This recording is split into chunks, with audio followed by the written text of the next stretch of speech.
Metro rail চলবে সপ্তাহে 7 দিন। শুক্রবারে মেট্রো রেল বন্ধ থাকে বলে যাত্রীরা বিভিন্ন ভোগান্তিতে পড়ে। মেট্রো রেল সম্প্রতি সপ্তাহে 6 দিন চলাচল করত, কিন্তু এখন থেকে প্রতিদিন চলাচল করবে।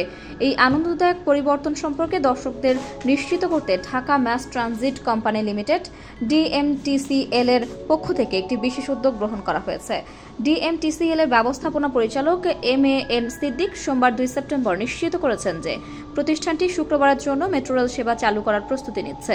তিনি জানান, আমরা এই বিষয়ে কাজ করছি এবং আজও আমাদের একটি পরিদর্শন থাকবে। কিছু সময় লাগবে, কিন্তু আমরা নিশ্চিত করতে পারি যে শুক্রবারের সিস্টেম প্রস্তুত করার জন্য আমরা কাজ করছি। ডিএমটিসিএল সূত্রে জানা গেছে, যদিও আনুষ্ঠানিক ঘোষণা এখনো হয়নি, পরিকল্পনাটি প্রায় চূড়ান্ত পর্যায়ে পৌঁছেছে।